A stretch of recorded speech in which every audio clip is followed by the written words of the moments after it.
ओम शांति। दादी हृदय मोहिनी, जिनको दादी गुलजार के नाम से भी जाना जाता है, प्रजापिता ब्रह्मा कुमारी ईश्वरीय विश्वविद्यालय की मुख्य प्रशासनिक प्रमुख थीं।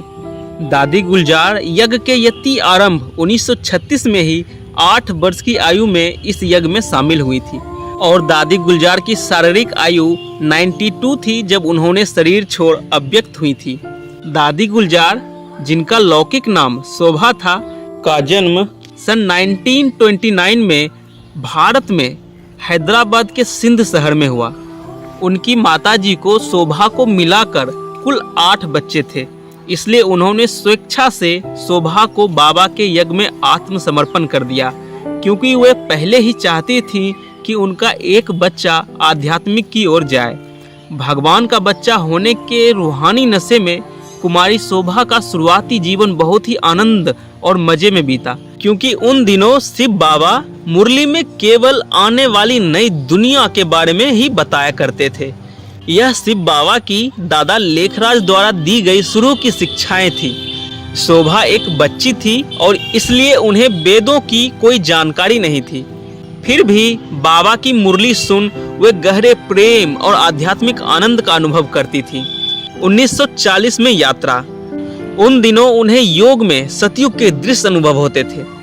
ब्रह्मा बाबा और मम्मा को भी यह दृश्य नहीं दिखते थे, पर गुलजार सहित अन्य छोटे बच्चों को नए युग के दृश्य दिखाई देते थे और वापस होश में आने के बाद उन्होंने जो देखा वे सभी को बताती थी।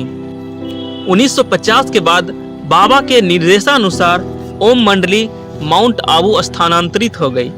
तब तक दादी गुलजार शारीरिक और आध्यात्मिक तौर पर परिपक्व हो गई थी और इसलिए बाबा ने उन्हें संपूर्ण भारत में सेवाओं के लिए भेज दिया और दादी गुलजार द्वारा कई बाबा के सेंटर स्थापित हुए, जो ज्यादातर दिल्ली के आसपास थे।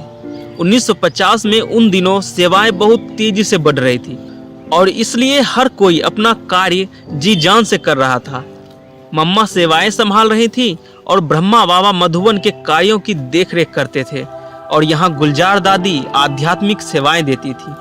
1960 में वैज्ञानिक उपकरणों की मदद से सेवाएं संपूर्ण भारत में फैल गई। टेलीफोन द्वारा बाबा दादी गुलजार सहित सभी बच्चों से बात किया करते थे और जरूरी निर्देश दिया करते थे। पत्र लिखना भी जारी था।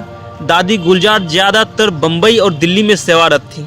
सभी दादी को उनकी मधुरता और अनकंडीशनल प्रेम के लिए प्यार करते थे। यहाँ तक कि बाबा ने अपने मुरलियों में भी कहा है कि दिल्ली क्षेत्र में दादी गुलजार बहुत सेवारत थीं। विश्व सेवा। दादी ने निमंत्रण पर Australia, Japan, New Zealand, Philippines, Hong Kong, Singapore, Malaysia, Indonesia, Sri Lanka, संयुक्त राज्य America, Brazil, Mexico, Canada, England, Germany, France, Holland, Poland, Africa आदि समेत कई पूर्व और पश्चिम देशों का दौरा किया। उन्होंने आध्यात्मिकता, philosophy, rajyoga, art of living आदि विषयों में निपुणता के साथ कई व्याख्यान दिए।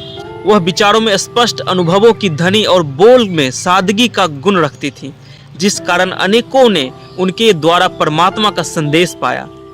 अव्यक्त बाप दादा का रथ। जैसा कि आप जानते हैं कि ब्रह्मा बाबा 18 जनवरी 1969 को अव्यक्त हुए। 1969 से 2014 तक दादी गुलजार ने लगातार सेवा केंद्रों का भ्रमण किया और संगम युग की पावन बेला में स्व परिवर्तन पर व्याख्यान दिए। दादी वीआईपी के सम्मेलन में बाबा का संदेश अति सरल मगर दिल को छू जाने वाले शब्दों में देती थी।